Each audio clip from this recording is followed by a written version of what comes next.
Dear student, नमस्कार। आशा करता हूँ कि आप और आपका परिवार कुशल पूर्वक होंगे। आप सभी का स्वास्थ्य अच्छा रहे, ऐसे मैं भगवान से प्रार्थना करता हूँ। और अब मैं अपने पढ़ाई की तरफ चलता हूँ। जो आज का लेसन है, अभी तक आपके पॉलिटिकल साइंस के अंदर 6 लेसन कंप्लीट हो चुके हैं। आशा करता हूँ कि सभी बच्चों ने अपने ये 6 लेसन कंप्लीट कर लिए होंगे। यदि किसी भी कारण से यदि किसी बच्चे का कोई लेसन छूट गया है तो प्लीज़ कॉन्टैक्ट मी। मेरे फ़ोन नंबर आपके पास है। यदि नहीं है तो मैं आपको फ़ोन नंबर बता रहा हूँ, 9350104120। ये मेरे कॉन्टैक्ट नंबर है। यदि पॉलिटिकल साइंस के अंदर किसी भी बच्चे को किसी भी तरह की कोई प्रॉब्लम्स है तो वो मेरे से कॉन्टैक्ट व्हाट्सएप पर कर सकता है। अपनी प्रॉब्लम व्हाट्सएप पर लिखकर भेजें, हैंड टू हैंड मैं उनकी प्रॉब्लम को सॉर्ट आउट करूँगा। तो अभी तक जो हमारे, आपको बता रहा हूँ कि अभी तक हमारे 6 लेसन कंप्लीट हो चुके हैं, जिसमें पहला जो हमारा लेसन कॉन्स्टिट्यूशन से रिलेटेड था, दूसरा फंडामेंटल राइट से था, थर्ड जो लेसन था वो इलेक्शन एंड रिप्रेजेंटेशन से था, फोर्थ जो लेसन है हमारा लेजिस्लेटिव, फिफ्थ एग्जीक्यूटिव और सिक्स्थ जुडिशरी था, जो आपका कंप्लीट हो चुका है। आज जो एक न्यू चैप्टर जो आपका हम शुरू करने जा रहे हैं वो है फेडरलिज्म। इस फेडरलिज्म के बारे में भी आप 10th क्लास में भी पढ़ चुके हैं। ये फेडरलिज्म होता क्या है? तो federalism A system of government in which power is divided between a central authority and various constituent units. Federalism क्या है? फेडरलिज्म एक सरकार का एक रूप है जिसके अंदर पावर्स का डिवाइड होता है। केंद्रीय सरकार के अंदर, केंद्रीय अथॉरिटी के अंदर और वेरियस कॉन्स्टिट्यूएंट यूनिट्स होती है, कुछ इकाइयां होती है उनके अंदर। हमारे देश के अंदर ये फेडरलिज्म जहाँ गवर्नमेंट होती है वहां पर पावर का डिवीजन हो जाता है central authority and various constituent units के अंदर। जैसे हमारे देश के अंदर 28 स्टेट और 9 यूनियन टेरिटरी जो बनाई हुई है उसके अंदर किस तरह से पावर का डिस्ट्रीब्यूट हो रहा है। हमारे देश के अंदर पूरी की पूरी जो पावर्स है वो डिस्ट्रीब्यूट हो रही है सेंट्रल अथॉरिटी और वेरियस कॉन्स्टिट्यूएंट यूनिट्स के अंदर। तो हम कह सकते हैं कि हमारे देश के अंदर फेडरल गवर्नमेंट है। लेकिन संविधान के अंदर इस वर्ड का कभी भी कहीं यूज नहीं हुआ, फेडरल वर्ड का कभी यूज नहीं हो, एक भी शब्द हमारे संविधान में फेडरल का यूज नहीं है। उसके स्थान पर यूनियन का हुआ है।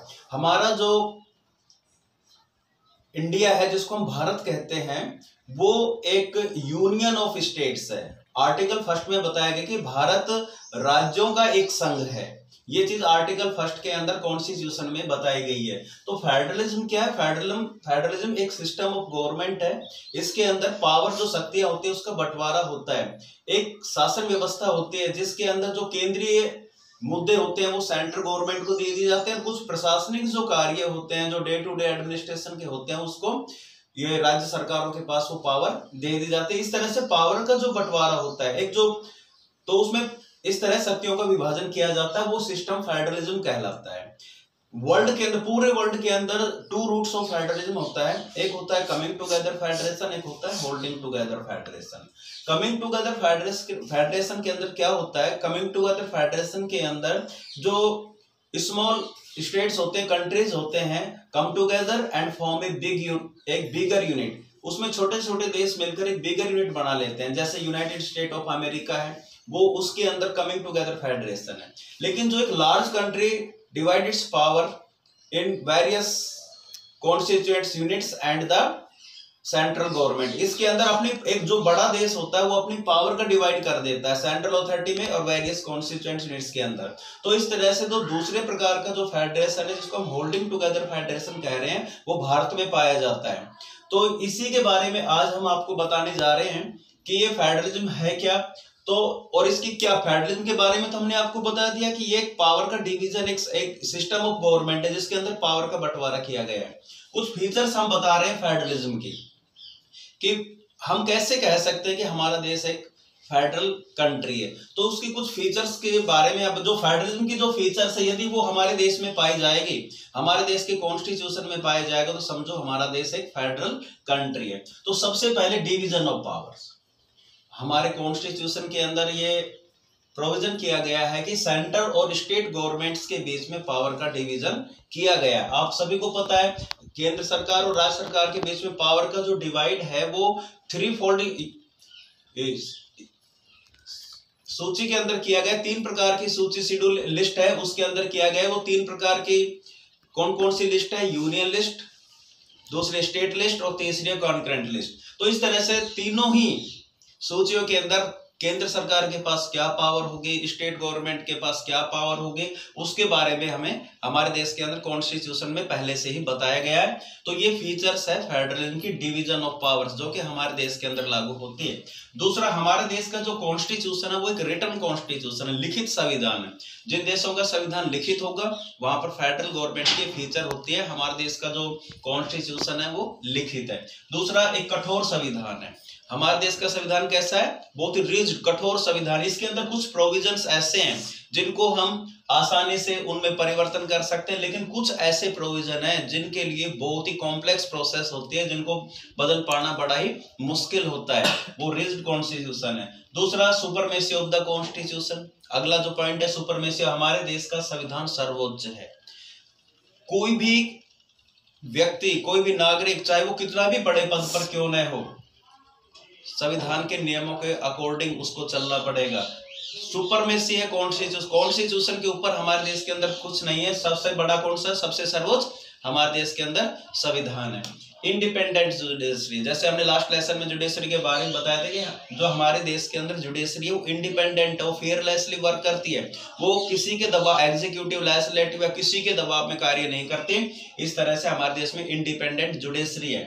एक बाई कैमरलिज्म है। हमारे देश के अंदर द्विसदनात्मक व्यवस्थाओं की स्थापना की गई, इससे पार्लियामेंट के अंदर लोकसभा और राज्यसभा, इस तरह से कुछ स्टेट्स है वहां पर विधानसभा और विधान परिषद की स्थापना की गई है। तो बाई कैमरल सिस्टम हमारे देश के अंदर द्विसदनात्मक व्यवस्था स्थापित की। तो ये सारी की सारी जो फीचर्स है, चाहे वो डिवीजन ऑफ पावर्स है, चाहे रिटन कॉन्स्टिट्यूशन है, चाहे रिजिड कॉन्स्टिट्यूशन है, सुपरमेसी ऑफ कॉन्स्टिट्यूशन है, या इंडिपेंडेंट जुडिशरी है, या बाई कैमरलिज्म है, ये सारे के सारे फीचर किसकी है?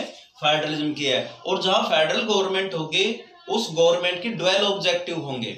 एक तो क्या होगा कि उस देश के अंदर जितनी विविधताएं हैं, भौगोलिक विविधता, चाहे किसी तरह की विविधता क्यों न हो, उसके अंदर सामंजस्य स्थापित करने का काम करती है, और उस देश के अंदर रहने वाले लोगों में एकता स्थापित करने का काम करती है। तो ये फेडरलिज्म की कुछ फीचर्स होती है, तो जो ये बताते हैं कि हमारा देश एक फेडरल कंट्री है और ये सारे फीचर फेडरल। लेकिन हमारे देश का जो संघात्मक ढांचा वो एकात्मक की ओर, यूनिटरी सिस्टम की ओर है, उसकी भावना एकात्मकता की ओर है। किस तरह से हम कह सकते हैं कि जो हमारा संघात्मक ढांचा है वो एकात्मकता की ओर कैसे जा रहा है? फेडरलिज्म जो फेडरल सिस्टम से वो यूनिटरी सिस्टम की तरफ भी है।